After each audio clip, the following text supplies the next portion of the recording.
आज हम जिस टॉपिक पर बात करने वाले हैं वो अटैचमेंट और डिटैचमेंट। आप कह सकते हैं कि अटैचमेंट जो होती है वो बहुत लॉन्ग टाइम तो चलती है, लेकिन जो डिटैचमेंट होने के बाद आदमी को कोई फ़र्क नहीं पड़ता कौन कहाँ है, उनसे हमारा क्या रिश्ता था। तो बेटर है कि आप अटैचमेंट के बाद डिटैचमेंट तक जाने के लिए आपको बहुत लंबा सफ़र तय करना पड़ता है। आज के टाइम में लोग रिश्ते में आ जाते हैं और उसके साथ साथ डिटैच होने के लिए दूसरे रिश्तों का सहारा लेते हैं। तो आपको पहले से तैयार रहना पड़ेगा कि आपको डिटैच होना पड़ेगा, वरना लोग आपके इमोशंस के साथ खेल सकते हैं, आपको फूल बना सकते हैं, आपको बेवकूफ़ बना सकते हैं और आपको यूज़ कर सकते हैं एक टिश्यू पेपर की तरह। यूज़ किया थ्रो कर देंगे। तो पहले से आप किसी से इतना अटैच ना हो कि आपको डिटैच होने में बहुत टाइम लग जाए। अगर आप किसी रिश्ते में हैं और वो सामने वाला आपकी लाइफ से जाना चाहता है तो आप उसे रोके नहीं, उसे जाने दें, क्योंकि अगर वो आपके साथ था तो वो रहता, वो जाता ही नहीं। लेकिन अगर वो आता है, आप साथ है और फिर आपको साथ छोड़ के फिर निकल जाता है और किसी और के साथ हो जाता है, फिर वो आपके पास वापस आता है, तो कोशिश करें कि आप उसके इंसान के साथ दोबारा से रिश्ते में ना आए। क्योंकि जो इंसान आप जब रो रहे थे, आप जो दुखी थे, आप जब रातों भर रात काट काट के अपनी उसका वेट कर रहे थे, उसकी कॉल या मैसेज का, लेकिन वो इंसान वापस नहीं आया, तो आप क्यों कर रहे थे ऐसा? तो वो इंसान गलत नहीं है, आप गलत हो, क्योंकि आप इंतज़ार कर रहे हो। उस इंसान को अगर फ़र्क पड़ता तो आप वो आपका साथ देता। आपने जो भी उससे बोला, जो भी कुछ माँगा आपसे, उन्होंने जैसे कोई आपके उनसे कोई पासवर्ड कुछ भी माँगा, आपसे जिस चीज़ की झगड़ा हुआ उसे सॉर्ट करते, ना कि उसे और बढ़ाते।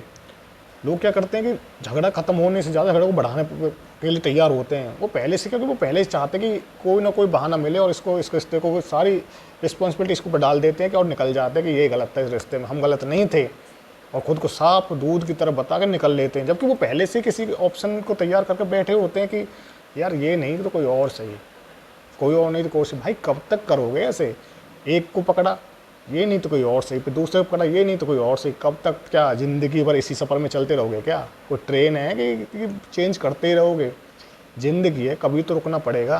तो बेटर है किसी इंसान की फीलिंग के साथ खेलने से बेटर है आप एक इंसान के साथ रहें और उस रिश्ते को आगे तक लेके जाएं। ये नहीं कि यूज़ किया थ्रो कर दिया, आपके दोस्तों ने बोला कि ये गलत है, कोई नहीं, इससे बेटर ये मिला तो इसको पकड़ लो, इससे बेटर ये मिला इसको पकड़ लो, तो गलत है। क्योंकि आपकी जो सोच क्षमता है वो आप पे डिपेंड करती है, ना कि आपके दोस्तों पे। आपके जो भी फ्यूचर वो आपके लिए है, आपके दोस्तों के लिए नहीं है। आप फैमिली जो भी प्रॉब्लम होती है वो आपके लिए, आपके दोस्तों के लिए नहीं है।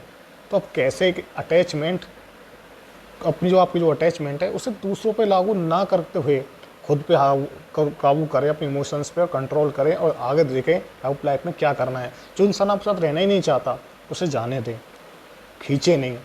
उसे जो रहना होता तो वो रोकता और आपका साथ देता हमेशा के लिए। तो कुछ लोगों को जाने देना ज़रूरी होता है और उनका इंतज़ार करना बेकार होता है। क्यों इंतज़ार कर रहे हो आप उसका? वो जा चुके हैं। अगर उन्हें वापस आना होता वो उसी टाइम आते, 1 दिन 2 दिन 3 दिन के अंदर वापस आ जाते। बस उनको बहाना चाहिए तो कि आपसे एक गलती हो, आप उनसे झगड़ा करो, कुछ चीज़ उल्टी सीधी, वो पहले से प्लान करके बैठे होते हैं कि ये गलती करेगा और इसे बोल देंगे भाई तेरी गलती तो निकल, और सारा ब्लेम आप पे डाल के अपने चैन से निकल जाएंगे। साला ये तो गलत इंसान था, गलती इसकी थी, हमारी गलती नहीं थी। तो कौन जिम्मेदार हुआ, वो या आप? आप खुद अकेले में सोच के बैठिए कि गलत कौन था, वो या आप?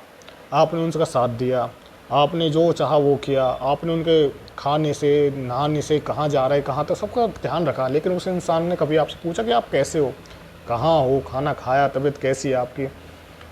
कुछ भी नहीं। किसी को कोई फ़र्क नहीं पड़ता भाई। क्यों पड़ रहे हो इस लफड़े में? कुछ लोगों को जाना देना ज़रूरी होता है। अगर आप अटैचमेंट और अटैचमेंट के इस चक्कर को नहीं समझेंगे तो आप ज़िंदगी भर अकेले बैठे रह जाओगे। इसलिए कभी किसी को अपनी फीलिंग्स पे इतना काबू ना करने दें कि वो इंसान आपके साथ खेल जाए और आप ज़िंदगी भर रोते रह जाएँ। तो जाने दो उन इंसानों जो जाना चाहता है और अपनी आँख पे पट्टी बाँध लो। देख लो कि वो इंसान वापस रोते हुए भी आए ना कि आई नीड यू, प्लीज़ हम बात करना चाहते हैं। देखो ही मत, उनकी कॉल भी मत देखो। जो इंसान जो उस इंसान की तुम्हें ज़रूरत थी तो वो चला गया। तो आज वो उसको तुम्हारी ज़रूरत है तो तुम क्यों उसके साथ दोगे भाई? जब उसको तुम्हारा दर्द नहीं दिखा तो तुम उसके साथ क्यों दे रहे हो? तो उनका तो रूल यही है कि तुम जाओ तो कोई और सही। अब तुम जाओगे तो कोई और आएगा। तो क्यों अपने आप को ऐसे इंसान के लिए ज़िंदगी बर्बाद कर रहे हो जिनको फ़र्क नहीं पड़ता तुम क्या सोचते हो, क्या करते हो, कहाँ रहते हो, 3 दिन से कहाँ थे? तो इंसान को जाने दो। उस इंसान के लिए 10 ऑप्शन पहले से तो रेडी होते हैं, फिर कोई और ऑप्शन आ जाएगा। अपने इमोशंस को बर्बाद मत करो। कुछ लोगों के लिए अपनी ज़िंदगी बर्बाद करना बहुत पागलपंती का काम है और आगे बढ़ना ज़रूरी होता है। आप, आई होप आप समझ चुके होंगे कि अटैचमेंट बहुत पेनफुल होती है और डिटैचमेंट का सफ़र आपको जानने के लिए तय करना पड़ेगा। उसमें बहुत वक्त लगेगा। उस इंसान की कॉल, मैसेज, ओल्ड मैसेज सब डिलीट कर दो।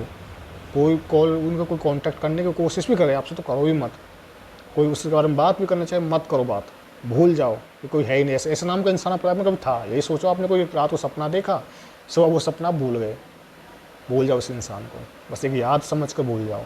कभी था कोई, आज आपके साथ था, आज नहीं है, क्यों उस इंसान। इस तरह की वीडियोज़ के लिए कृपया लाइक करें, सब्सक्राइब करें और कमेंट्स करें।